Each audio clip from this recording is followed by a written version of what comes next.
जो ऑडियंस का रिएक्शन होता है ना, वो आर्टिस्ट का रिफ्लेक्शन होता है।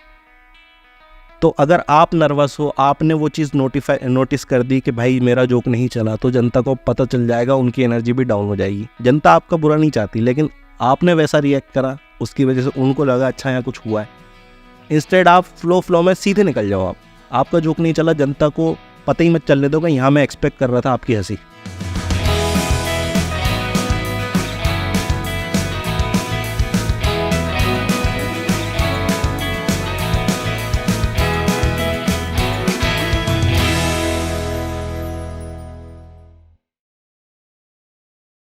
हेलो दोस्तों, मैं डॉक्टर योगेंद्र सिंह राठौड़ आप लोगों के लिए लाया हूँ इनर वेलनेस टाइप का अगला एपिसोड। आज हमारे बीच में शानदार बंदा मौजूद है।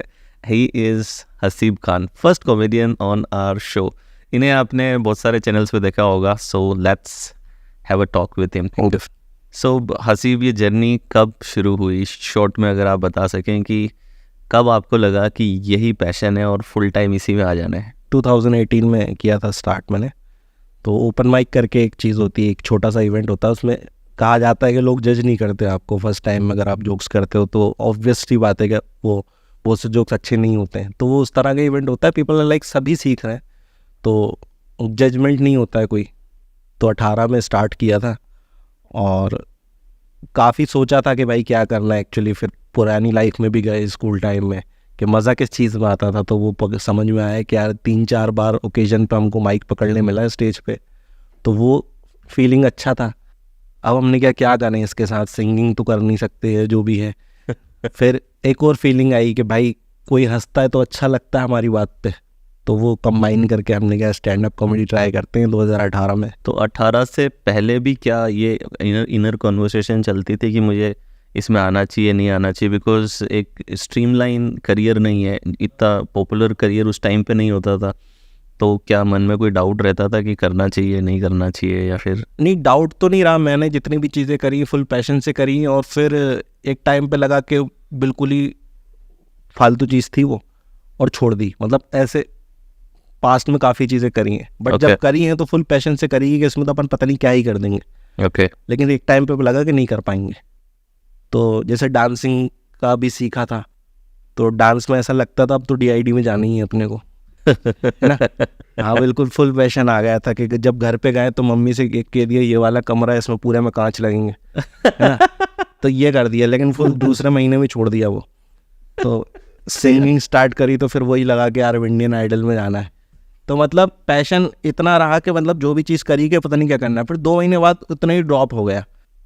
इंजीनियरिंग मैंने छोड़ी थी इस चीज़ के लिए कि मैंने कहा यार मेरे को ना स्टार्टअप करना है। अच्छा। हाँ, तो मैं कॉलेज ना जाके वो वेब डिज़ाइनिंग वो सब सीखता था।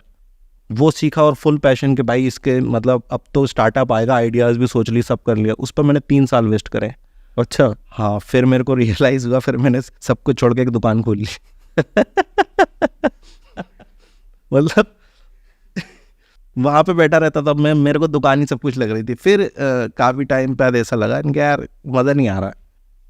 तब फिर थोड़ा 1 आध हफ्ते का गैप लेके फिर सोचा क्या करते हैं। फिर स्टैंड अप कॉमेडी ट्राई करी। तो अब स्टैंड अप कॉमेडी ट्राई करी तो उसमें भी वही चीज़ आ गई कि भाई इसमें पता नहीं क्या कर देंगे अपन, बस याद चल गई वो चीज़। तो मतलब कोई भी चीज़ हल्के मन से नहीं करी है, बाद में पूरा लगा, सोच पूरी बड़ी रखी है। यूट्यूब चैनल भी स्टार्ट किया था मैंने, जिसमें इंग्लिश पढ़ाता था मैं। मुझे खुद नहीं आती है, मतलब मैं सिखा रहा हूँ उसमें। जो जितना आता था मैं सिखा रहा हूँ। ये कब की बात है? ये 2017 में स्टार्ट किया था मैंने इंग्लिश सिखाना। हाँ, मैं बढ़िया सा एक बोर्ड लेके आया था 8x4 का, और प्रॉपर हमने सेटअप करा। मेरे दोस्त को भी लगाया उस काम पे, पूरा स्टूडियो जैसा बनाया, और हमने 1 साल तक वो किया प्रॉपर। अच्छा। हाँ, फिर एक वीडियो थोड़ा बहुत चला था मेरा, उस पर लोगों के कमेंट आए। फिर मेरे को समझ में आ गया कि इनके जवाब मैं नहीं दे पाऊँगा, प्रॉपर इंग्लिश पूछ रहे थे वो लोग। तो फिर मैंने सोचा नहीं यार ऐसे नुकसान नहीं करना चाहिए किसी का। हाँ, तो फिर कॉमेडी में आ गए, तो फिर वो चीज़ वहाँ छोड़ी। और ये चीज़ अच्छी बात है, मतलब ये चल गई। इसमें भी फुल पैशन था कि कुछ कर ही लेंगे, डाउट तो नहीं। 2018 में पहली बार आप फर्स्ट परफॉर्मेंस देने कब गए थे? 9 जून 2018, वो जो ओपन माइक वाला था। हाँ। वहाँ कैसा रिस्पॉन्स आया? फर्स्ट रिस्पॉन्स तो ऐसा आया था कि शुरू में 2 मिनट तक कोई हंसा ही नहीं, और मैं अपने दोस्त को लेके गया था वीडियो रिकॉर्ड कराने के लिए। वो DSLR लेके खड़ा हुआ वहाँ पे, तो 2 मिनट तक कोई नहीं हंसा। फिर लाइट चली गई, फिर हंसे लोग। तो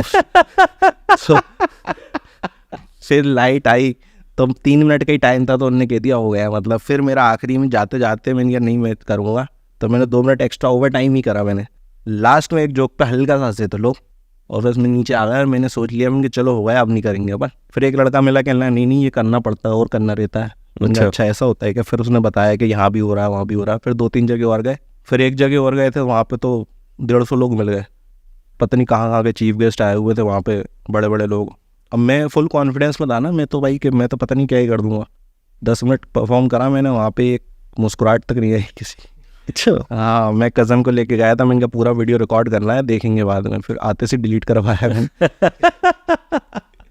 मतलब ये हालत हो गई थी कि भाई मेरे को लेके चल तू यहाँ से, मतलब मेरे से जाने की, मेरे को बस बाइक पे बिठा और ढो ले मेरे को आज तू।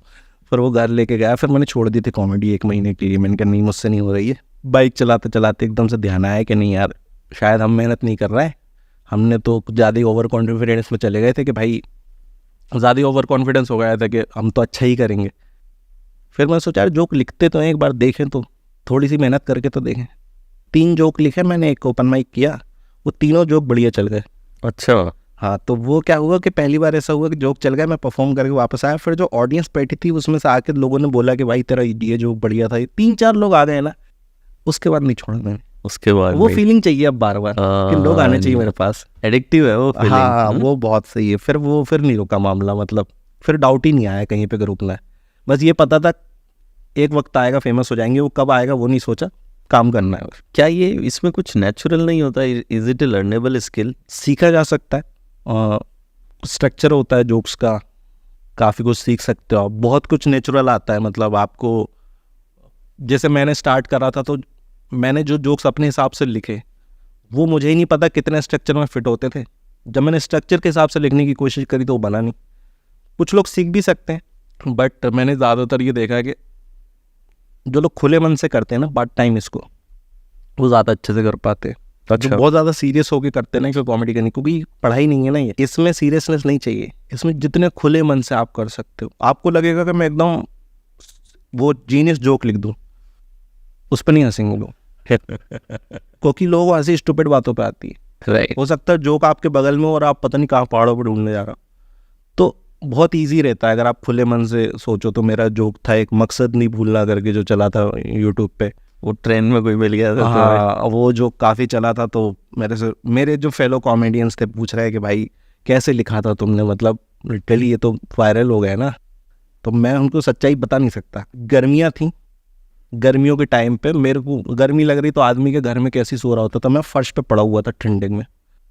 अब मैं पड़ा हुआ हूँ दोपहर के 2:30 बजे, मेरे को एकदम से ख्याल आया, मैंने कहा यार ये करके देखते हैं अपन, ये वाला जोक है इसमें ये एलिमेंट डालते हैं। और मैं सोया 10 मिनट, फिर मेरे को दिमाग में आया, मैंने उठ के उसको लिख लिया, शाम को परफॉर्म करा, चल गए। बस इतनी सी मेहनत थी उसमें, और लोग लग रहा पता नहीं क्या कर दिया। और मैंने देखा जितनी भी मेहनत करके मैंने जोक लिखे हैं, तो वो मेरी मेहनत जनता तक नहीं पहुँच पाई।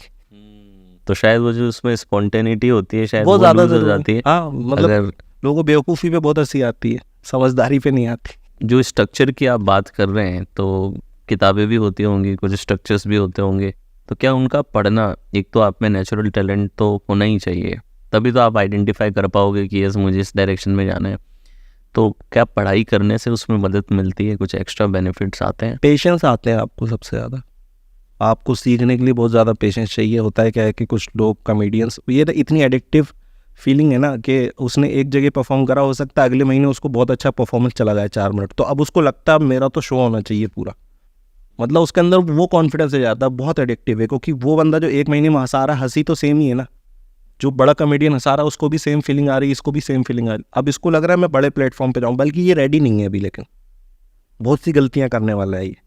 तो अगर वो पेशेंस नहीं है ना उसके पास, तो वो बहुत जल्दी से, ऐसे जैसे कोको कोला की बोतल उठती है ना, कोई भी कोल्ड ड्रिंक की बोतल ऊपर गई वैसे ही नीचे भी आ जाती है तुरंत। राइट। तो फटाफट जल्दी के चक्कर में फिर एक टाइम को उनका इंटरेस्ट ही खत्म हो जाता है। उनको लगता है यार नहीं हो रहा, वो 6 महीने में ही सारे हाथ पांव मार के वापस आ जाते हैं। राइट। बल्कि धीरे धीरे धीरे धीरे पेशेंस आते हैं कि जब आपको ऐसा लगता है कि यार मेरा ये जोक यहाँ चला लेकिन यहाँ नहीं चला, इसका रीज़न क्या है, तो आपको किताब में मिलेगा। अच्छा। कि देयर आर चांसेस कि आपने उस तरह से परफॉर्म नहीं करा। जैसे कि पहली बार कोई जोक होता है, मैंने आपको कोई जोक बोला, अभी भी कोई बातें हुई अपनी कि भाई उस पर हंसी आई, हाँ। तो वो नेचुरल आ गई, मैं भी भूल गया मैंने क्या बोला था। लेकिन अब मैं इसको देख के दोबारा जब बोलूँगा ना कि यार ये बातें बोलनी, तो अब मैं सिर्फ बातें बोलूँगा, इमोशन नहीं होगा उस बातों के अंदर। मुझे सिर्फ ये लगेगा ये ही बोलो, ये बोलो, ये बोलो, उसके बाद हंसी आती है, इमोशन हटा दूंगा मैं, हंसी नहीं आएगी। यस, तो इसमें आपकी जो अपार्ट फ्रॉम द कंटेंट, आपका जो बॉडी लैंग्वेज, डिलीवरी, ये सब चीज़ें जो होती हैं वो कितना इम्पैक्ट क्रिएट करती हैं? काफ़ी ज़्यादा रहता है। मतलब सबसे पहले तो जोक्स, मतलब जितना आदमी नर्वस होकर परफॉर्म कर रहा है, कई बार ना वो उल्टा अच्छा परफॉर्मेंस दे देता है। कुछ कुछ चीज़ें आप धीरे धीरे सीखते हो जो शुरू में नहीं कर पाते थे आप, कि मैं इसमें ऐसा एक्सप्रेशन दे दूं या मैं इस जोक में इधर देख लूँ, तो वो थोड़ी एक्स्ट्रा स्किल्स हैं, हेल्प बहुत करती हैं, बट नेसेसरी नहीं है। कुछ लोग ऐसे हैं कि खड़े खड़े जोक सुना रहे हैं सिर्फ माइक के सामने से, इधर से इधर नहीं हिलते वो। अच्छा, अपना अपना जॉनर है, किसको क्या करना है। इट्स नॉट लाइक कि सबको सभी कुछ करना है। जब कोई शो अच्छा चलता है और जब कोई शो, कई बार ऐसा होता होगा कि अच्छा नहीं चलता है, तो सक्सेस तो फिर भी हैंडल हो जाती है। तो जब ऐसा समय आता है कि जब कोई शो नहीं चला या कोई जोक लैंड नहीं किया, तो उसके बाद उस चीज़ को कैसे प्रोसेस करते हो? क्या कोई सैडनेस आती है, कुछ डिप जोन आता है? तो बुरा तो लगता ही है कि यार भाई हमने जो करा और नहीं हंसी आई, मतलब वो तुरंत दिख जाता चेहरे पे। शुरू में हम यही करते थे, जैसे ही वो जोक नहीं चला हम हो जाते डाउन एकदम। अब उसके बाद जो अच्छे जोक है उस पर भी वो लो एनर्जी से परफॉर्म कर रहे हैं, तो पता चला उनके चलने के चांसेस था, वो भी नहीं चले क्योंकि हम यार डाउन हो गए। फिर धीरे धीरे सीखा, नहीं यार ये जोक नहीं चला तो क्या हुआ, हम अगले को सेम एनर्जी से करेंगे। तो कई बार होता है 3 में से बीच वाला नहीं चला, बाकी के 2 चल गए। तो एक चीज़ और समझ में आई, कई बार हम लोग ये कहते हैं कि जो ऑडियंस का रिएक्शन होता है ना, वो आर्टिस्ट का रिफ्लेक्शन होता है। तो अगर आप नर्वस हो, आपने वो चीज़ नोटिस कर दी कि भाई मेरा जोक नहीं चला, तो जनता को पता चल जाएगा, उनकी एनर्जी भी डाउन हो जाएगी। जनता आपका बुरा नहीं चाहती, लेकिन आपने वैसा रिएक्ट करा, उसकी वजह से उनको लगा अच्छा यहाँ कुछ हुआ है। इंस्टेड आप फ्लो में सीधे निकल जाओ। आपका जोक नहीं चला, जनता को पता ही मत चलने दो कि यहाँ मैं एक्सपेक्ट कर रहा था आपकी हंसी। वो चेहरे पे वरना दिख जाता है मुझसे। आप आगे निकल जाओ, अगले जोक पर हंसा लेना। मैच्योरिटी यही है कि आप उसको अपने फेस पे, जो आप अंदर महसूस किए वो फेस पे ना आने दें। दिखाते थे तो गलती हो जाती थी। अब ये होता है कि हमने 20 जोक करे तो उसमें से 2 नहीं चले, लेकिन जनता को हम थोड़ी पता लगने, उनको लग रहा है 18 जोक थे। ये होता है। राइट। कभी अगर कई बार जैसे आपने पेशेंस की बात करी, so many time it happens कि इट टेक्स टाइम, कि वो जो आपका टाइम आने में टाइम लग जाता है, तो आप भी उस जोन से गुजरे होंगे। So how did you deal with that time, जब कोई एक सैडनेस रहती है या फिर एक इम्पेशंस, अंदर से एक फ्रस्ट्रेशन सी आने लगती है कि यार मेरा कब होगा, when will I get that breakthrough? मेरे को फ्रस्ट्रेशन इस बात से आई थी कि मैं सारी तैयारियां कर रहा हूँ, सब कुछ सीख रहा हूँ, मेरे को बड़ी जगहों पे मौके नहीं मिल रहे थे। तो वो किसी इंसान को मौके मिल रहा है, आपको नहीं मिल रहा है, और उसी इंसान को 10 बार मिल रहा है, लेकिन आपको एक भी बार नहीं मिल रहा है। तो थोड़ा सा ऐसा आया। फिर जब वीडियो निकालना था तो क्लब्स में स्पॉट नहीं मिल रहा है कि भाई रिकॉर्ड कराना है, क्योंकि उनका भी ये रहता है कि वो जाने माने लोगों को ही देते हैं, और हमारी कोई पहचान नहीं थी, हम जानते नहीं थे ज़्यादा लोगों को। तो वो ये कब कौन से साल की बात चल रही है? ये 2021 की बात है। 2021 तक भी? हाँ, 2021 में मेरा था कि मुझे वीडियो निकालना है।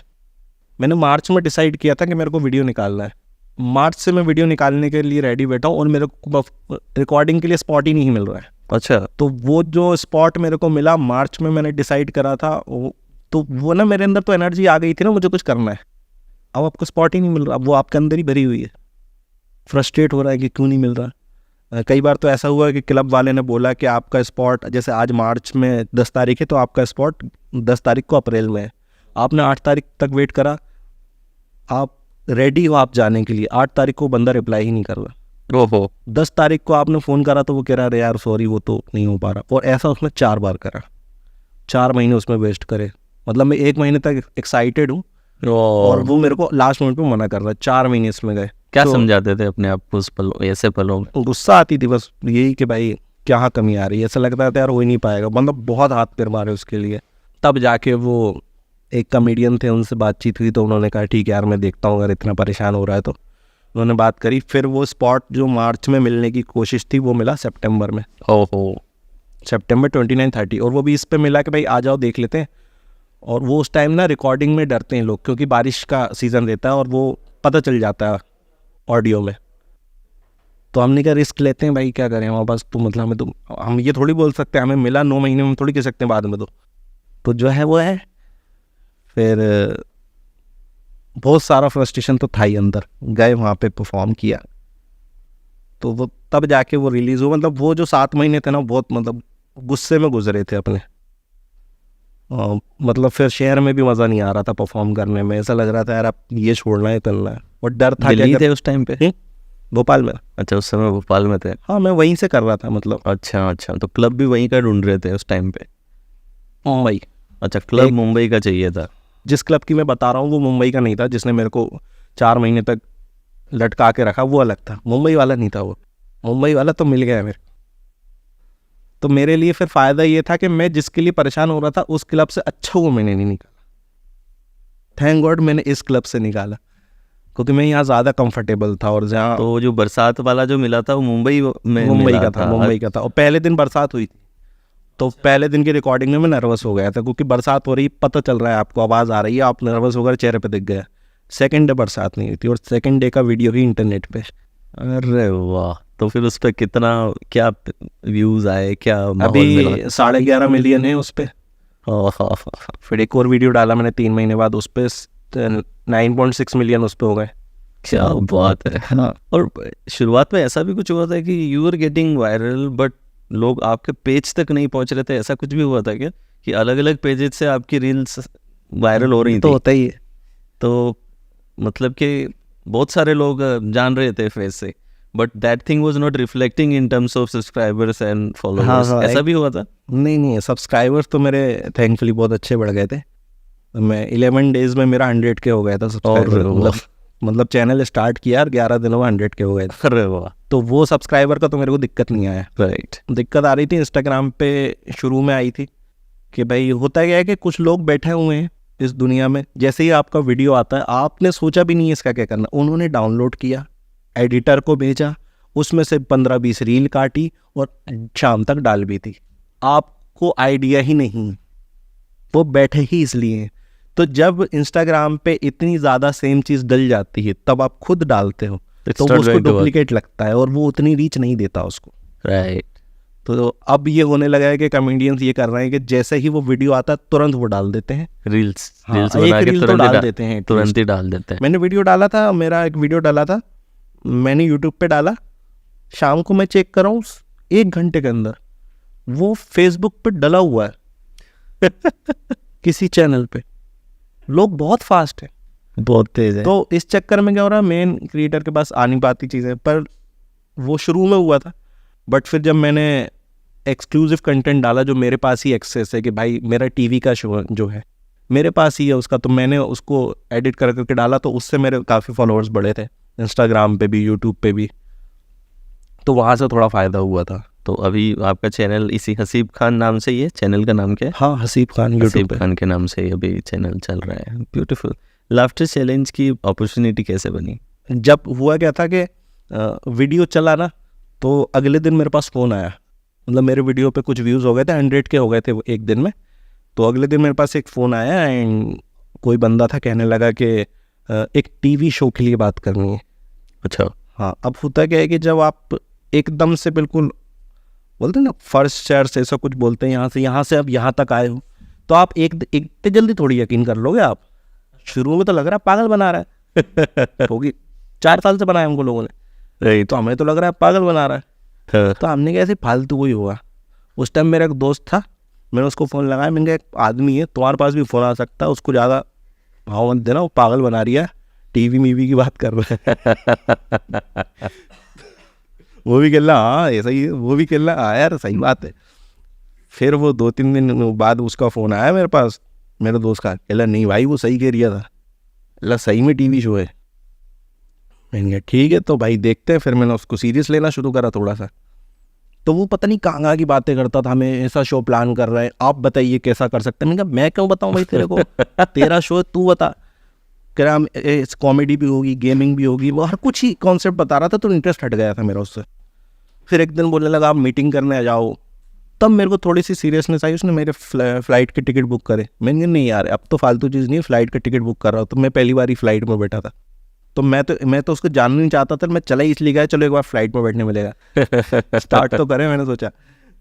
तो वहाँ गया, तब उसने वहाँ पे बताया कि इस तरह का शो हो रहा है, तो फिर एक मीटिंग में भी कंफर्म नहीं हुआ कि वो लाफ्टर चैंपियन हो रहा। दूसरी बार जब उसने बुलाया तो मेरे काफ़ी दोस्त भी वहाँ थे, उन्होंने कहा ये लाफ्टर चैंपियन हो रहा है। और हमने कहा अरे ये बढ़िया चीज़ हो गई यार, हमने, क्योंकि ये तो बचपन में देखते थे ना। राइट, ये तो मेरा, राजू श्रीवास्तव और हाँ ये तो देखा सुनील हुआ था। पाल और ये सब। ये तो ऐसा था कि मैं सोचता था कि यार ये लोग कैसे लिख लेते हैं, मतलब उस टाइम पे जब 7-8 साल के थे। तो अब वो चीज़ थी कि ये तो करनी है भाई का। तो बताया उन्होंने कि इतनी इतनी तारीख को हो रहा है, काफ़ी इंटरनल प्रोसेस होती हैं उसकी। अच्छा, उसमें कुछ ऑडिशंस वगैरह भी होते हैं या डायरेक्टली आप लोगों को तो डायरेक्टली लिया या ऑडिशंस? अलग अलग प्रोसेस रहती हैं सबकी। मतलब हमारी प्रोसेस ये थी ऑडिशन का, मतलब वो लोग वहाँ पे भी चेक करते हैं ना परफॉर्म करा करा के कि कौन सही है। कई बार उनके होटल में वो ऑडिशन चल रहे होते हैं, जैसे यहाँ हम कर रहे हैं वैसे वहाँ पे सेटअप एक माइक लगा के कर रहे हैं। तो वो बड़ा ही प्यारा फील था, मतलब जो भी 2-3 महीने रहा वो। हालांकि मेरा इतना सही चला नहीं था लाफ्टर चैंपियन में। पहले एपिसोड में गया था मैं तो एलिमिनेट हो गया था मैं। फर्स्ट एपिसोड में हो गए थे? हाँ, फर्स्ट एपिसोड में हो गया था। मेरे को समझ में नहीं आया कि मैं अपना पूरा कर रहा हूँ। फिर उन्होंने कहा कि अरे नहीं वो उस टाइम पे थोड़ा सा इशू चल रहा था, आपको वाइल्ड कार्ड में बुलाते हैं, आप टेंशन मत। तो मेरे को वाइल्ड कार्ड में बुलाया, फिर एलिमिनेट कर दिया उन्होंने। यार पहले की बार में बेइज्जती हो चुकी, तुम दोबारा बुला के कर रहे हो। फिर वो तो वाइल्ड कार्ड में फर्स्ट टाइम में एलिमिनेट हो गए थे? वाइल्ड कार्ड में पता नहीं क्या हुआ था। पहले वो कहने लगे कि भाई हम 10 में से 4 कॉमेडियन लेंगे, 10 लोगों ने परफॉर्म किया था तो हमारा भी अच्छा गाया था। फिर फाइनल उन्होंने कह दिया नहीं 2 ही ले रहा है। अच्छा, तो वो 2 में हम छट गए। तो वो फिर उनने तीसरी बार फ़ोन करा कि हम एक एपिसोड और प्लान कर रहे हैं, कोई ज़रूरत नहीं। मैं नहीं आ रहा, मैं समझ गया तो आप प्लान तो हैट्रिक करवाओगे मेरी।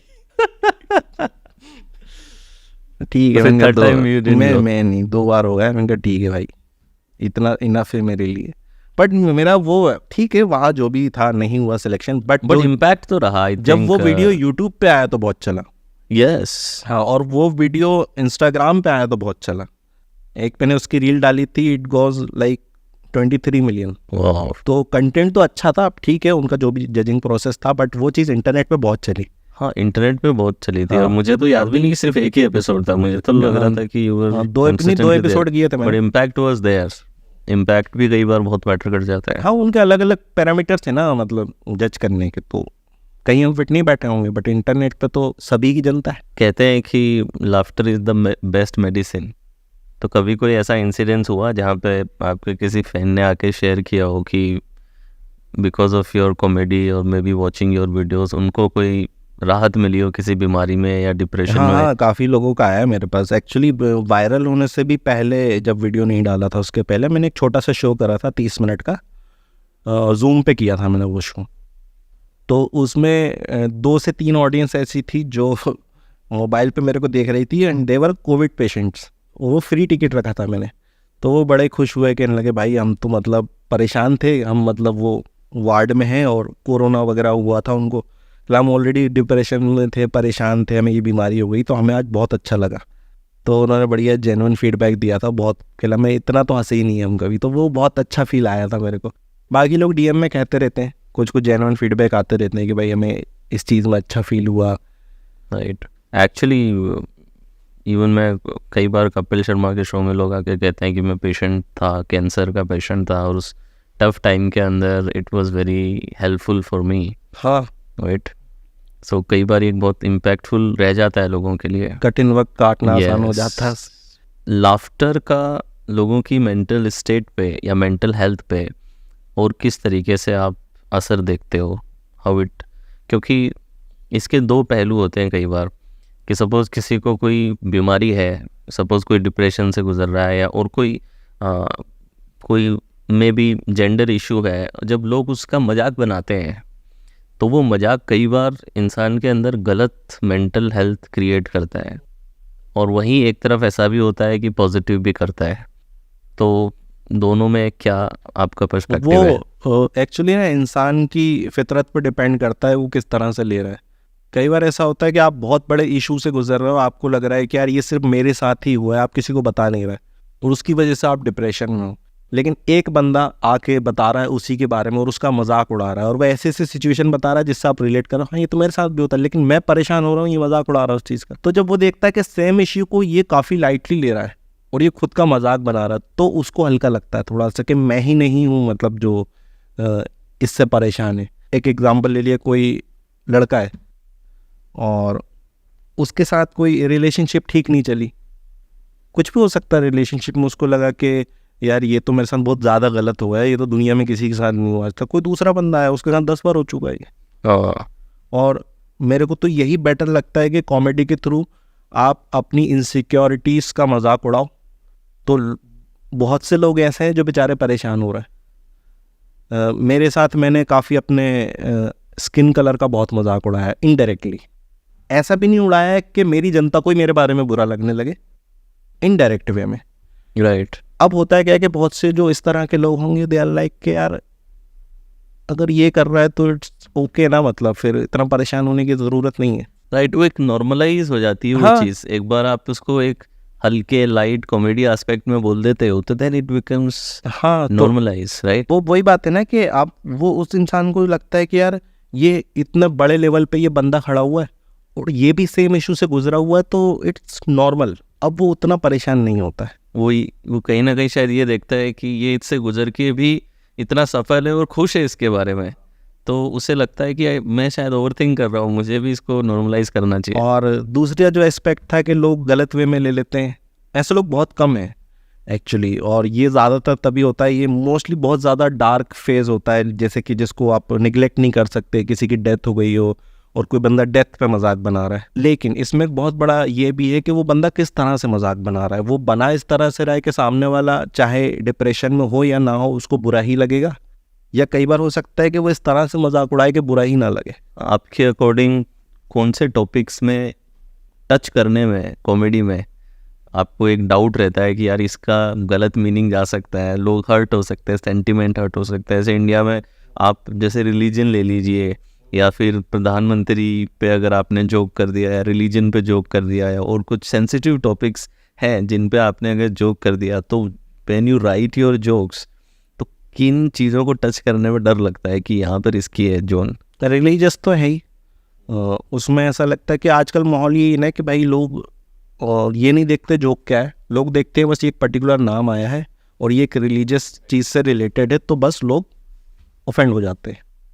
और मेरा थोड़ा सा ये रहता है कि यार अगर मैं 2.5 घंटे के जोक्स लिख रहा हूँ और ये जो रिलीजियस पार्ट है ये सिर्फ 1-8 मिनट का मेरे दिमाग में आ रहा है, तो मैं इसके चक्कर में वो क्यों बर्बाद करूँ, मैं छोड़ देता हूँ। मेरे को कॉमेडी करनी है, मेरे को उलझना नहीं है लोगों से। क्योंकि कुछ एक कॉमेडियन थोड़ा सा रिजिड रहते हैं और इन चीज़ों पे करते हैं, और फिर उसकी आई थिंक काफ़ी कीमत चुकानी पड़ती है उन्हें। हाँ, मतलब वो ठीक है, उससे डील करते हैं फिर वो लोग, बेचारा अंडरग्राउंड रहते हैं काफ़ी दिनों कभी तक। हुआ आपके साथ में ऐसा कि कभी कोई मैं नाम अब मुझे एग्जैक्टली मेरे साथ याद तो नहीं है, शायद अगर मैं ना, जो बहुत इंटेलेक्चुअली लिखते हैं, वरुण ग्रोवर हैं या हाँ, वरुण ग्रोवर ही है उनका नाम, बहुत अच्छे है, थोड़ा बहुत सटायर प्यारा में लिखते बहुत हैं, करते हैं। हाँ। तो उनका शायद एक क्लिप कहीं देखा था कि वो किसी कॉरपोरेट में कर रहे थे, आई थिंक वो खुद ही इस किस्से को बता रहे थे। तो वहाँ पे उन्होंने शायद पता नहीं कोई रिलीजन पे या किसी चीज़ पे बात कर दी, तो एवरीबॉडी गॉट ऑफेंडेड, चलता शो बंद करवा दिया गया और उन्हें काफ़ी बोला गया और इस तरीके की चीज़ हुई। So have you experience such things कि जहाँ पे कोई ऑफेंड हो गया हो आपके चलते शो में? ऐसा तो कभी हुआ नहीं। मतलब मेरी जनता अच्छी बात है, बहुत चिल है, मतलब बहुत मस्ती करते हैं वो लोग, उनका मतलब ऐसा कोई ऑफेंड नहीं हुआ आज तक। इंटरनेट पे कुछ लोग ऑफेंड हुए हैं। अब इंटरनेट पे तो आप कुछ भी बात कर दो, आप ये कह दो ये दीवार मेरे को पसंद नहीं है, बोलेंगे तूने कैसे बोला दीवार के बारे में, तो लोग इतने पागल हैं। कुछ भी बोल दो आप। मैं अपने उसमें बोल रहा हूँ, मम्मी पापा पे जोक कर रहा हूँ कि हाउ डेयर यू, तो अपने मम्मी पापा का मजाक के, और मेरे मम्मी पापा चिल हैं, उनको कोई मतलब नहीं है, ये ऑफेंड हो रहा है मेरे मम्मी पापा के लिए। है ना, तो लोग खाली बैठे हुए हैं। मैंने जोक करा गाड़ी के ऊपर, भाई गाड़ी पे जोक कर रहा हूँ मैं, इतना नीचे आ गया, नैनो गाड़ी पे जोक कर रहा हूँ। नैनो के बारे में कैसे बोला, नैनो के बारे में क्यों बोल दिया? आप तुझे पता भी है नैनो क्यों बनाई गई थी? अरे मुझे क्या पता करना। मैंने बस इतना ही जोक करा, मैंने कहा नैनो गाड़ी से अगर आप टकरा जाओ तो पहले से ठीक चलने लगते तो उसको अब वो ऑफेंड हो गया। अरे तो मैं मजाक ही तो कर रहा हूँ भाई। हर चीज पे ऑफेंड होना लोगों, तो कुछ चीजों को तो आप कर ही नहीं सकते। मतलब आप फिर ऐसा है कि फिर इतना सोचोगे ना तो आप कॉमेडी नहीं कर पाओगे, कैसे करोगे कॉमेडी? सही बात है। हर चीज़ पॉफ्ट हो जाएंगे भाई। How do you deal with that? आप खुद अपने आप को कैसे इसमें समझाते हो? बिकॉज मैनी टाइम्स ये जो कई बार ट्रोलिंग मीम्स अगर इस प्रकार की थोड़ी ज़्यादा हो जाए तो फिर how do you take that? कैसे अपने आप को समझाते हैं? बहुत सी ज़्यादा ट्रोलिंग हार्मफुल नहीं होती है। एक्चुअली क्या है कि बहुत ज़्यादा एक्सट्रीम पहुंच जाता है ना जब, तो होता है। जैसे कि अभी एक जोक था मेरा, उसमें थोड़ा सा लोग ऑफेंड हुए थे। मैं एक्चुअली अपने पेरेंट्स पे जोक करता हूँ कि भाई मैंने टीवी पे किया हुआ है वो जोक, कि मेरे को इस तरह के ड्रीम आते थे जिसमें मेरे मम्मी पापा की डेथ हो जाती है। तो अब ये मुझे आते थे, मैं ऐसे बना नहीं रहा हूँ कुछ, मुझे आते थे। अब मुझे जब आते थे तो मैं बहुत डरता था, मतलब कि यार ये सब क्यों आ रहा है मेरे को थॉट। तो मैंने सोचा है जब ये हो ही रहा है तो इस पर क्यों ना लिखा जाए। और बहुत से लोग आते होंगे, मेरे को लग रहा है, पता नहीं, कई बार आया है कि मम्मी के साथ कुछ हो गया, पापा के साथ कुछ हो गया, बहुत सारे लोग। हाँ। तो मैंने वही बोला, मैंने कहा मेरे को ऐसे सपने बहुत आते थे, तो मैं घबरा के उठता था, ऑब्वियसली घबराऊंगा। और फिर अगर मैं घबराया हूँ तो मम्मी पापा को ढूंढूंगा घर के अंदर, दिखेंगे तो फिर रिलैक्स करूँगा, हाँ भाई इट्स अ ड्रीम। तो मैंने बस यही कहा कि ये मेरे साथ बहुत ज़्यादा होने लगा था, तो मम्मी पापा थोड़े स्मार्ट हो गए, तो जब भी मैं घबरा के उठता हूँ वो छुप जाते। अच्छा। तो ये एक जोक था, तो वो तो वहीं ऑफेंड हो चुके थे कि मम्मी पापा के डेथ का सपना आया कैसे, अच्छा। है ना। तो अब मैं आगे बता रहा हूँ कि वो मेरे को डॉक्टर के पास लेके गए, दे आर लाइक कि हमारे बच्चे को ऐसे ऐसे सपने आ रहे हैं, भाई देखो। डॉक्टर कह रहा बच्चा आपका ठीक है, बस दिन भर जो ये सोचता रहता है इसके सपने में आता है। तो वो वहाँ से मेरे ऊपर चढ़ गए कि भाई तू क्या सोचता रहता है। आई एम लाइक कि नहीं, तुम लोग तो प्लेन क्रैश में मारे गए थे, बट हम गरीब हैं, ये झूठ ही होगा। तो ये इस पे इतने ऑफेंड हो गए लोग कि तूने मम्मी पापा की डेथ के बारे में बोला, तू अपने पेरेंट्स का कैसे मजाक उड़ा। अरे भाई मेरी रियलिटी थी कुछ, या तो मैं उससे डर लूँ, परेशान हो लूँ, या मैंने उस पर एक जोक बना दिया। उस जोक पर मैंने फेसबुक पे डाला, 10 मिलियन व्यूज़ चले गए उसमें। अरे वाह। उस पर मैंने कमेंट ऑफ कर दिए, मैंने कहा मुझे ज्ञान चाहिए ही नहीं। हाँ, क्योंकि जो अच्छे लोग हैं वो आपका वीडियो देखेंगे और आपको फॉलो कर लेंगे, जो फालतू लोग हैं वो कमेंट करके जाएंगे। यस, ये मैंने बहुत नोटिस किया है कि ज़्यादातर अच्छे लोग कम कमेंट करते हैं, वो लाइक करके चले जाएंगे, लेकिन जो फालतू कमेंट वो सबसे ज़्यादा कमेंट्स के अंदर दिखाई देते हैं। हाँ, पता नहीं क्या इसका खाली reason होता है ना उनको, बहुत कुछ लोगों ने तो ऐसे लिखा है कमेंट में प्रॉपर, उनको लग रहा मैं पढ़ूंगा ये चीज़। वो पूरा उन्होंने बता दिया है कि मेरी आगे की लाइफ कैसी होनी चाहिए, मुझे किन चीज़ों पे ध्यान देना चाहिए, आगे से मुझे किस तरह की कॉमेडी करनी चाहिए। मेरा एक प्रॉपर जोक था, उसमें मैं सिंपल सा जोक कर रहा हूँ कि मैं इतना वेला हूँ कि अजय देवगन आके कहता है टीवी पे बोलो जुबान केसरी, तो मैं बोल देता हूँ। हाँ, ये मेरा जोक है, ठीक है, ये मेरा जोक है। अब इसके नीचे कमेंट क्या आ रहा है कि लोग, अच्छी चली गई रील, तो लोग का एक बंदा कमेंट आया, कह रहा है कि अभी तो हम इसको सपोर्ट कर दे रहे हैं, लेकिन देखना आगे जाके ये भगवान पे जोक्स करेगा। ये फ्यूचर के लिए ऑफेंड हो रहा है, अभी नहीं, अभी दिक्कत नहीं है इसको, फ्यूचर में ये करेगा, इसको पता मैं क्या करने वाला हूँ। दूसरा बंदा आया उसके नीचे, उसके कमेंट के रिप्लाई में, भाई तुझे कैसे मालूम ये करेगा, अभी तो इस जोक में कोई प्रॉब्लम थोड़ी है। फिर उसके रिप्लाई में वो लिख रहा नहीं ये लोग करते हैं आगे जाके। चौथा कमेंट आ रहा है, वो जो बंदा मेरा साथ ले रहा था, कह रहा हाँ भाई तू ठीक कह रहा है। मैंने दोनों को ब्लॉक करा। इनका क्या करोगे आप, इतने खाली हैं ये, आगे का सोच के ऑफेंड हो रहे हैं।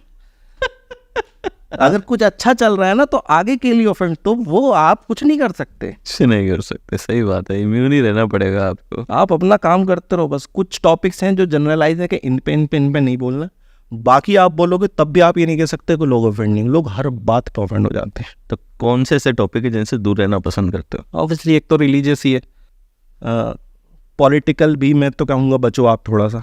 कुछ डार्क टॉपिक्स हैं किसी की डेथ से रिलेटेड, उस तरह के आप बचो। बाकी हाँ, बहुत ज़्यादा जो कमज़ोर वर्ग है उसका मजाक उड़ाने से बचो।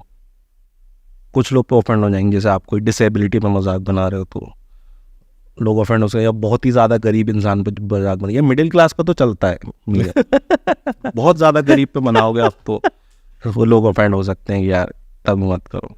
बट इस मामले में मैंने आई थिंक अभिषेक उपमन्यु को देखा है कि वो ज़्यादा ध्यान नहीं रखता है इस मामले में, बिल्कुल बिंदास। I have seen him talking, but one thing that was important, recently he made a video on anxiety और समथिंग। हाँ, so do you think that इस तरीके के टॉपिक को नॉर्मलाइज करना, और वो भी खुद का मजाक भी उसकी जो बोलने की है उस पर भी शायद ही kept, so how important it is to normalise these things, कि एक तरीके से इस पे जब कॉमेडी में बात होती है तो सोसाइटी में चीज़ें नॉर्मलाइज भी होती हैं? नॉर्मलाइज का मैं ऐसे समझता हूँ कि एक कॉमेडियन सबसे पहले अपने आप के बारे में बताता है. Comedy is like going on a date with a girl for the first time. जब आप पहली बार किसी लड़की के साथ डेट पे जाते हो तो आप उसको बताते हो कि मेरा नाम ये है, मैं यहाँ रहता हूँ, मेरे घर में इतने लोग हैं, या मैं इस तरह से सोचता हूँ, मेरे को चाय पसंद है या मेरे को खाने में ये पसंद है. आप यही बताते हो. आप डायरेक्ट जाके ये नहीं कहते कि वो राहुल गांधी ऐसा कर रहा है और मोदी ऐसा कर रहा है या फिर मेरे घर के बगल वाला ऐसा कर रहा है. आप फालतू बातें नहीं बताते हो. Same thing with comedy. जब आप शुरू में जनता के सामने आते तो आप बताते हो कि मैं ऐसा इंसान हूँ, मैं इस तरह से सोचता हूँ, मेरे को ये प्रॉब्लम है. सेकंड मीटिंग में हो सकता है आपकी गर्लफ्रेंड को आप पता चले कि तेरे को ये बीमारियाँ भी हैं. थर्ड मीटिंग में उसको लगे कि ठीक है जैसी भी है but I can deal with it. तो पहले अपने आप को खोल के रखो जनता के सामने, जैसे आप गर्लफ्रेंड के सामने रखते हो. राइट. उसके बाद रिलेशनशिप या करियर चलता है कि हमें तेरे बारे में अब सब पता है, अब बता तू. हम अब तू टिंडर के बारे में बताएगा तो भी सुनेंगे, क्योंकि हम जान चुके हैं ना तेरे को. राइट. कई बार कुछ लोग ऐसे होते हैं, उनका पहला वीडियो आता है, मतलब इंसान ने तेरे को पहली बार देखा, तेरी शक्ल भी समझ में नहीं आ रही कि किस तरह का तू इंसान है, और वो हैवी टॉपिक्स उठा लिया उसने. तो जनता कहती पहले तो तू है कौन बताने वाला, हम तेरे को जानते ही नहीं, तू इतने हैवी टॉपिक्स उठा रहा है. तो वो उल्टा हो जाता है कई बार. तो मेरे को ऐसा लगता है कि अपने आप को बताना, अब चाहे आप एंजाइटी से गुजर रहे हो, चाहे आप डिप्रेशन से गुजर रहे हो, जो भी कुछ है, आप बचपन में बुली हुए हो, आप सब बताओ. मैं ये नहीं कह रहा कि जो टॉपिक चल रहे हैं वो बताओ, आपके साथ जो जो हुआ है आप वो बता दो. तो जनता रिलेट भी कर जाएगी और वो तुम्हें समझेगी ना कि भाई तू किस तरह का इंसान. अगर मैं कह रहा हूँ मैं बुली हुआ हूँ तो जनता की हाँ ये बुली हुआ होगा. राइट. जनता समझेगी. मैं डिप्रेशन में गया हूँ, समझ जाएगी हाँ ये डिप्रेशन में गया होगा. तो मैं बात करूँ कि हर इंसान का डिप्रेशन अलग अलग होता है. मैंने डिप्रेशन में क्या फील किया, उसने क्या किया, सबका अलग हो सकता है. राइट. पर्सनल लाइफ में अगर आऊँ तो आप काफ़ी अपने पर्सनल पास्ट के रिलेशनशिप पे कई बार जोक्स करते हैं. हाँ. ब्रेकअप्स पे. तो अभी क्या स्थिति चल रही है? मैं वही बता रहा हूँ कि मतलब जोक्स तो मतलब बाद में आते हैं. राइट. जब चीज़ें चल रही होती हैं हाँ. तब तो सीरियस ही रहता है आदमी. हाँ, उस टाइम सीरियस है ना. तो ऐसा होता है कि रिलेशनशिप में उसके समझ भी नहीं आ रहा है क्या है, अप्स एंड डाउन्स आ रहा है. तो जब आप उस सिचुएशन से निकल जाते हो, ब्रेकअप हो जाता है, एक आध साल के बाद जब आप मूव ऑन हो जाते हो, फिर आपको समझ में आती हैं कि कहाँ कहाँ बेवकूफ़ियाँ हुई थी.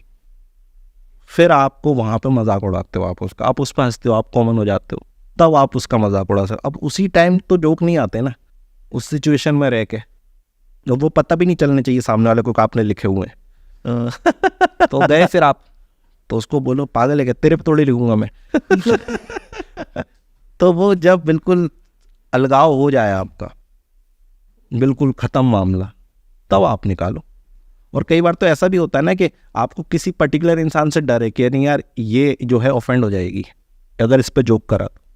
तो आपकी पुरानी रिलेशनशिप थी, एक थी 2014 में, तो इसके जोक्स उसमें डाल दो ना.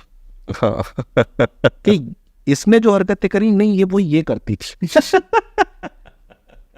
तो रिलेशनशिप की बात कर रहे हो आप, तो ये भी ऑफेंड नहीं हुई, जोक भी ले लिया आपने, वो भी कही तो एक्स की बात कर रहा है. Lovely, beautiful. सो अभी फ्यूचर प्लान्स क्या हैं हसीब के? मैं मतलब फिगर आउट ही कर रहा हूँ काफ़ी कि मेरे को क्या करना है. अभी तो मेरे को ऐसा लग रहा है कि काफ़ी ज़्यादा मैंने सीख रहा हूँ. अभी बहुत ज़्यादा हल्के में ले ली थी चीज़ों को अभी, तो उस बात के परिणाम भी आए. एक होता है कि मतलब आप कंपैरेटिवली देखो अगर सक्सेस का रेशियो, कि एक इंसान बिल्कुल ही ये सोच रहा था कि भाई मेरे को अगर 10 मिनट परफॉर्म करने के 500 रुपये भी मिल जाए तो बहुत बड़ी बात है. उसका ये था 2 साल पहले. और उस इंसान के ड्रीम्स इतने थे कि मेरे को कॉमेडी से अगर सिर्फ 5,000 रुपये महीना भी कमा लूँ ना तो भी मैं कॉमेडी सर्वाइव कर लूँगा पूरे 3 महीने. उस इंसान को 1 घंटे के 1 लाख रुपये मिलने लग जाए एकदम से, तो वो तो बहुत ज़्यादा सेटिस्फाई हो गया ना. राइट. उसने तो सोचा ही नहीं था इतना. और जब वो इतना सेटिस्फाई हो गया तो सेटिस्फेक्शन जब आता है ना तो मतलब फिर आदमी थोड़ा सा आलसी होता है. कि भाई जब मैं 1 घंटा काम करके इतने कमा रहा हूँ तो मैं 29 दिन क्यों काम करूँ। और कॉमेडियन की लाइफ होती है कि भाई वो खाली ज़्यादा रहते हैं, सेल्फ डिसिप्लिन नहीं बनाओगे तो डिप्रेशन एंजाइटी पता नहीं कहाँ पहुँच जाओगे, इनसिक्योरिटीज़ आएंगी काफ़ी ज़्यादा कि ये वो कर रहा है वो कर रहा है, तो आपको एक सेल्फ डिसिप्लिन मेंटेन करना पड़ेगा। मेरे साथ वो मैं वो नहीं कर पाया। ओके। हाँ, मैं नहीं कर पाया, तो उसके लॉन्ग टर्म इफेक्ट्स होते हैं, आपको अभी पता नहीं चलेगा, बाद में पता चलता है आपने क्या नुकसान हुआ है आपका। पैसे कमा रहा है आदमी, जोक्स पे लोगों को हंसी आ रही है, वो टूर कर रहा है, उसको लोग पहचानते हैं, तो इसमें काफ़ी ज़्यादा खुश हो गया था मैं, बहुत ज़्यादा। मेरे को वही वर्जन जो था मेरा 4 साल जिसने कॉमेडी करी थी वीडियो निकालने के पहले, अगर मैं उसको 2 साल और कंटिन्यू रखता तो ये जो फेम लेवल है ये और चौगुना हो सकता था। बट मैंने उसको बदल दिया, मैंने एक वो इंसान पैदा कर दिया जो 1 लाख रुपए कमा रहा है, जिसको टेंशन नहीं है। अब उसको ये भी टेंशन नहीं है कि करियर कैसा चलेगा क्या चलेगा, अब वो चिल एकदम, अब वो मेहनत नहीं कर रहा। द कंफर्टेबल लाइफ अब इज वो एनिमी मेहनत ऑफ नहीं कर ग्रेट रहा। लाइफ जो कहते वो हैं। हंसा दे रहा है 10,000 लोगों को भी, वो 1,000 लोगों को भी हंसा दे रहा है, उसके अंदर कॉन्फिडेंस है, लेकिन वो मेहनत नहीं कर रहा राइट। वो जो उसको करनी चाहिए थी। अभी वो चीज़ फिगर आउट कर रहा हूँ कि भाई पहले तो मेहनत करनी है, लेवल वो अचीव करना है कि पैसों के बारे में ना सोचना पड़े। वही चीज़ है, जब आप पैसों के बारे इतना कर लोगे, पैसों के बारे में नहीं सोचना पड़े, तो आप फिर आप वो चीज़ें निकालोगे जिन पर आप एक्चुअल में बात करना चाहते हो। और जो क्रिएटिव फ्रीडम है वो अनलॉक होती फिर है। मेरे को उससे रिजल्ट की उम्मीद नहीं रहेगी।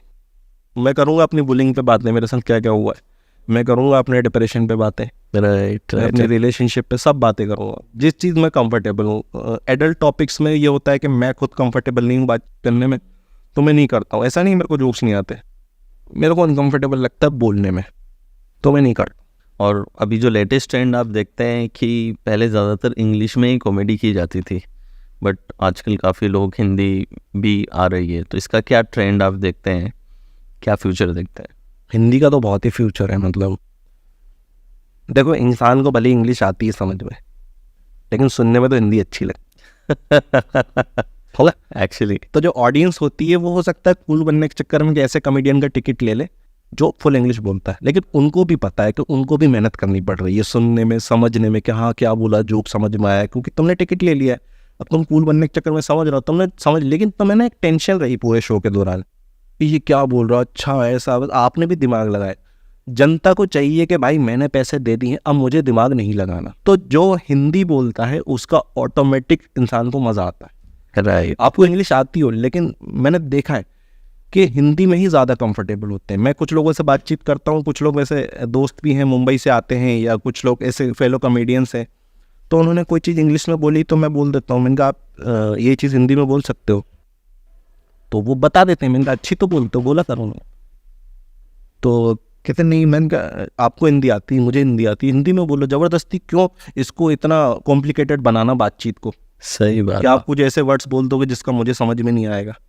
और मैं तो बोल देता हूँ, मतलब मैं इस चीज़ में नहीं चकता हूँ, मैं साफ कह देता हूँ मुझे आती समझ में इंग्लिश, लेकिन मैं जवाब नहीं दे पाता उल्टा, तो मैं सामने वाले को कह देता हूँ कि यार आप हिंदी में बोल दो, मेरे को इंग्लिश नहीं आती। तो हिंदी जो है एक आपकी मसल्स को स्ट्रेस नहीं देती सुनने में। हम और बात कर रहे हैं, अभी आप इंग्लिश में बोल रहे हो, मेरे को थोड़ा सा दिमाग लगाना पड़ेगा, अच्छा ये पूछना चाह रहा है, अच्छा ये बोल रहे हो। जहाँ दिमाग लगाओ तो ऑडियंस कहती है अरे यार मैं क्यों दिमाग लगाऊँ, मैं तो मजे करने आया हूँ ना, मैं टेंशन लेने थोड़ी आया हूँ। राइट। और जो बिल्कुल ही कंफर्टेबल है कि उनके लिए हिंदी जैसी ही इंग्लिश है, तो उनके लिए बढ़िया है, लेकिन ऐसा तो बहुत कम इंडिया कम है काफ़ी। का। और जो लोग इंग्लिश समझते भी हैं वो भी प्रेफर करते हैं कि हिंदी में बोलो यार। मोस्टली आपका कंटेंट कहाँ से इंस्पायर होता है? कई लोग कहते हैं कि हम आसपास को ऑब्जर्व करते हैं, आसपास की चीज़ों को, वहाँ से आता है। मेरा तो मिडिल क्लास से ही रहता है, मतलब जो भी हमारे साथ हुआ है आज तक। अब सबसे पहले तो ये रहता है कि आपके आसपास क्या क्या हो रहा है। लोग जॉब करते हैं तो अपने ऑफिस के जोक्स करते हैं, तो मैं तो खाली था, मैं तो जॉब कर ही नहीं रहा था, तो वाले जोक्स तो है नहीं। अब खाली था तो घर वाले काम करवाते थे तो वो जोक है मेरे पास कि घर वालों ने दुकान से सामान लेने भेजा मेरे को।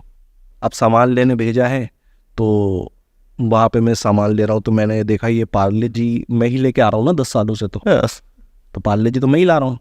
अब जब पहले मैं लाता था तो इतना बड़ा आता था, फिर इतना होने लगा, इतना होने लगा, तो मैं तो देख रहा हूँ ना उसमें चेंज। जब घर में आता तो घर वाले भी देखते हैं, तो मैंने वही कर दिया। मैंने कहा घर वाले हमारे सबसे इंपॉर्टेंट डिस्कशन यही है कि पार्ले जी में पहले 16 बिस्कुट आते थे, आजकल 12 आ रहा है तो ये मेरा था कि भाई वहाँ से इंस्पायर्ड था। दूसरी चीज़ ये थी कि सबको लेने भी मुझे जाना है। अगर दीदी मान के चलो राजस्थान में है तो अब कौन खाली है, कौन जाएगा, तो मैं जा रहा हूँ। तो ट्रेनों में भी मैं घूमा। अब कहीं एक दूसरे शहर से सामान लेके आना है तो भी मैं गया हूँ। तो मैंने काम बहुत किया लोगों का। और घर में मैं ही रहता था ज़्यादातर, तो रिश्तेदारों के फ़ोन भी मेरे पास ही आ रहा है कि मम्मी से बात करा दो। तो अब मैं उसमें भी जोक बना रहा हूँ कि यार एक रिश्तेदार ऐसा होता है जो इतना मनहूस होता है कि वो फ़ोन इसलिए करता है कि किसी की मौत की खबर देनी है। मतलब इसका फ़ोन आया मतलब कोई गया। तो मैंने उस पर बनाया, मैंने कहा यार ये इसने 3 बजे रात को कॉल कर दिया, पहले तो मैंने अपने घर के गिने। तो अब मैं घर के अंदर से जोक निकालूंगा ना यार। राइट तो वो मेरा काफी चला, क्योंकि मैं घर के अंदर के जोक है मेरे साथ कि मैंने वही बोला, मैं इतना खाली था, मैंने कहा मैं इतना खाली हूँ, टीवी पर अजय देवगन बोलता तो मैं बोल देता हूँ बोले सुबह के। तो मैंने पहले तो वो निकाला, फिर मैं घूमा, या फिर मैं गया पुरानी लाइफ में, क्या अब रिलेशनशिप पे आते हैं, फिर स्कूल पे जाएंगे पीछे, फिर कॉलेज में जाएंगे। तो फिर मैं गया जब मेरे को थोड़ा सा फेम वगैरह मिला, सोचने के लिए टाइम मिला, और थोड़ा एक सहूलियत मिली कि पैसे आ चुके हैं, अब थोड़ा सा आर्ट पे काम किया जा सकता है। तो इस तरह से तो काफ़ी सारी अमेजिंग बातें जानने मिली हसीब। जितना आप कॉमेडी करते हैं उतना ही आपकी समझ भी है गहरी, and I am sure that जो आप अचीव करना चाह रहे हैं डेफिनेटली अचीव करेंगे। और अभी करंट अगर सिनारियो देखें तो हु इज़ योर इंस्पिरेशन? कौन आपको सबसे ज़्यादा इंस्पायरिंग करता है, जिसके जैसा करियर पाथ आप चाहेंगे? मेरे को वीरदास का बड़ा सही लगता है, मतलब देख के कि भाई वो इंसान जो है इंडिया में तो कर ही रहा है कॉमेडी, और बाहर भी प्रॉपर फैन फॉलोइंग है। एमी अवार्ड्स जीता हाँ, ना वो अभी? भी जीता है उन्होंने। तो यार ऐसा लगता है कि एक बहुत बड़ी भीड़ है जो एक अलग गोल अचीव कर रही है, और एक इंसान जो है वो अलग ही चीज़ें कर रहा है जो इस भीड़ से बहुत अलग है।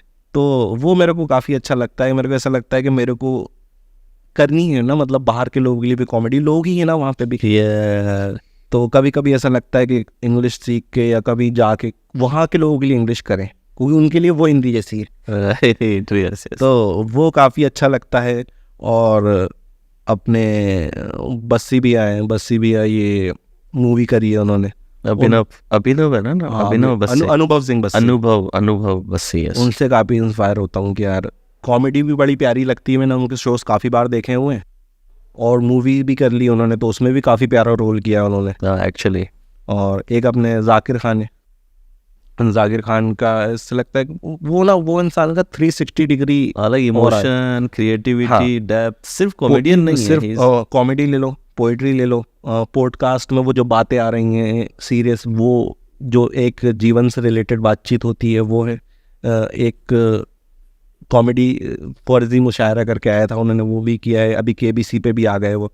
तो एक ना 360 डिग्री बिल्कुल छाया हुआ आदमी है। रॉबर्ट हॉल, हाँ, अभी लंदन में भी उन्होंने वो भर दिया, फुल कर दिया। तो ये हमारे मतलब आइडल हैं। और मतलब एक होता है ना कि अगर ये नहीं होते तो हो सकता है हमारी सोच सिर्फ 1000 टिकट बेचने तक ही जाती, लेकिन इन्होंने ये कर दिया तो हमारी सोच का दायरा बढ़ गया कि यहाँ नहीं रुकना है, वहाँ तक जाने की सोचना है। लवली। क्योंकि यही कर पा रहे हैं और यही करेंगे। राइट। एकदम से कोई अभी नहीं कर पाएगा, यही लोगों को करना है। तो ये लोगों को देख के काफ़ी सीखने मिलता है कि beautiful. So now we will move to rapid fire. So let's go. So now we are having rapid fire round with Haseeb. So ready? जी, अगर आपको एक दिन के लिए किसी सेलिब्रिटी की लाइफ जीनी हो तो वो कौन होगा और क्यों? मैं अपनी लाइफ से ही खुश हूँ, मैं भी मतलब वही चीज़ें फील कर रहा हूँ। हाँ, मतलब यही चाहिए जो खुद जी रहा हूँ मैं। आपका सबसे फनी फैन एनकाउंटर क्या था? फनी इंसिडेंट देखा जाए तो कई बार ऐसा होता है कि मैं बाइक पे घूम रहा हूँ किसी के साथ, या खुद ही बाइक चला रहा हूँ, तो किसी ने मेरे को देख लिया, तो वो मेरे पीछे पीछे घर तक आ गया। अच्छा। मेरे को पता नहीं था, मैं घर पे गया हूँ, पीछे उसकी बाइक रुकी। मैंने कहा भाई आप कौन हो? कहना सर मैंने आपको वहाँ देखा था 10 किलोमीटर पहले। और मैंने कहा आपका घर देखो, मैं आपको टोका नहीं, मैंने कहा रास्ते में रोड पे कहाँ फ़ोटो लेंगे, इसलिए मैं आपके यहाँ तक, अब मेरे को फ़ोटो मिल सकता है। तो ये काफ़ी फनी हुआ था कि मैंने कहा यार तू 10 किलोमीटर से पीछे कर रहा है मेरे। लवली। कभी स्टेज पे ऐसा मोमेंट आया है जहाँ आपको अपने ही जोक पर बहुत ज़्यादा हंसी आ गई? होता जाता है कई बार, बहुत सच निकल जाता है जब आपके मुँह से, तो बहुत हंसी आती है। कॉमेडी के अलावा आपका सीक्रेट टैलेंट क्या है? मैं जगलिंग कर लेता हूँ। आपका all time favourite comedy movie कौन सी है? हेरा फेरी। अगर स्टैंड अप कॉमेडी ना होती तो आप किस प्रोफेशन को चूज करते हैं? अभी तो वो चूज नहीं कर सकते हैं, क्रिकेटर बनने का सोचा था। अच्छा। तो उसके लिए तो बाद में पता चला बहुत पहले से शुरू करना पड़ता है। एक दिन के लिए प्राइम मिनिस्टर बनने का मौका मिले तो क्या करेंगे? एक दिन में आप जो भी डिसीजन लोगे वो अगले दिन आके बदल ही देगा, क्योंकि नायक देखी है हमने, हाँ। है ना। तो चिल करूँगा मैं तो जो भी आराम की फैसिलिटीज ली जा सकती हैं मैं 24 घंटे वो लूँगा, पूरी लाइफ जीऊँगा। काम फिर अगले दिन से करेगा जो था एक्चुअल में। जोक्स टेक्स्ट करने के लिए आप फ्रेंड्स पे टेस्ट करते हो, फैमिली पे टेस्ट करते हो? कैसे टेस्ट करते हो कि वर्क करेगा? मैं ऐसे लोगों पे टेस्ट करता हूँ जिनको पता नहीं लग पाता है कि मैं जोक टेस्ट कर रहा हूँ। अच्छा। हाँ, अगर मैं फ्रेंड्स पे करूँगा तो वो पकड़ लेंगे, हाँ। कॉमेडियन फेलो कॉमेडियंस पे करूँगा वो पकड़ लेंगे। मैं ऐसे लोगों पे करता हूँ जिसको कोई आइडिया नहीं है। तो मेरा जैसे मैं कभी गाँव गया, वहाँ पे 10-10, 12-12 साल के लड़के हैं, मैं उनके साथ घूमता हूँ। मैं बच्चों के साथ बहुत घूमता हूँ, मतलब मेरे से आधी उम्र के बच्चों के साथ मैं खूब चिल करता हूँ। अब उनके साथ घूम रहा हूँ, उनको ऐसे फनी स्टूपिड सी बातें बता रहा हूँ, बहुत हंस रहा है वो पागलों की तरह। ऐसे 2-4 बच्चे और पकड़ लिए, उनको सुना 4 एक बार करा, फिर जाके वो जनता के बीच में सुना दिया, तो वो बड़ा सही रिस्पॉन्स आता है। कॉमेडियन बनना एक नेचुरल टैलेंट है या हार्ड प्रैक्टिस? दोनों। कॉमेडी मूवी देखना या कॉमेडी बुक पढ़ना? कॉमेडी मूवी देखना होगा। अगर आप एक मैजिकल पावर चूज कर सकते हैं जो सिर्फ लोगों को हंसाने के लिए हो तो वो क्या होगी? मतलब ये कि ऐसा कुछ कर दोगे भाई, वो आप कुछ भी बोलो हंसे हो।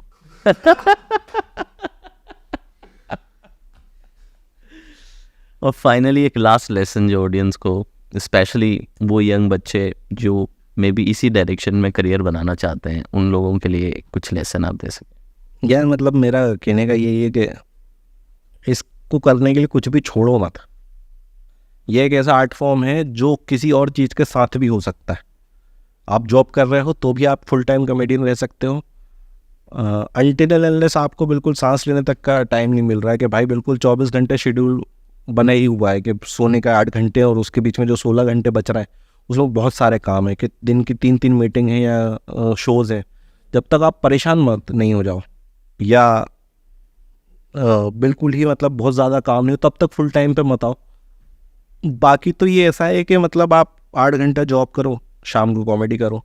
और मैंने भी ऐसे ही करा शुरू में, और मैंने खाली रह के भी करके देखा है कि भाई जब पूरा टाइम है मेरे पास, 24 घंटे मेरे पास, मैं अपना डे प्लान कर सकता हूँ, तो उल्टा मेरे लिए दिक्कत ही हुई है। तो कुछ छोड़ो मत। कुछ लोग ज़्यादा ही मोटिवेट हो जाते हैं कि एक शो अच्छा चलेगा, उन्हीं को अब तो रेजिग्नेशन टाइप कर रहे हैं बिल्कुल वो अगले दिन से, तो वो करने की ज़रूरत नहीं है। और ऑफिस जाते रहो या जहाँ पे भी जा रहे हो, जहाँ जाओगे वहीं से जोक्स लेके आओगे, खाली बैठने में जोक नहीं आते। और लास्ट एंड करने से पहले कोई एक ऐसा जोक जो आपने अभी तक किसी को सुनाया नहीं है? रैपिडो पे है मेरा एक जोक, या दिल्ली में मैं जहाँ रहता हूँ। तो हुआ क्या था कि आप किसी नए शहर में आते हो ना, तो पहला जो इम्प्रेशन होता है वो डिसाइड करता है कि आप शहर के लोगों के बारे में क्या सोचते हो। ठीक है, तो मेरा इंप्रेशन ख़राब रहा था क्योंकि ब्रोकर ने मेरे को बहुत पागल बनाया। अच्छा।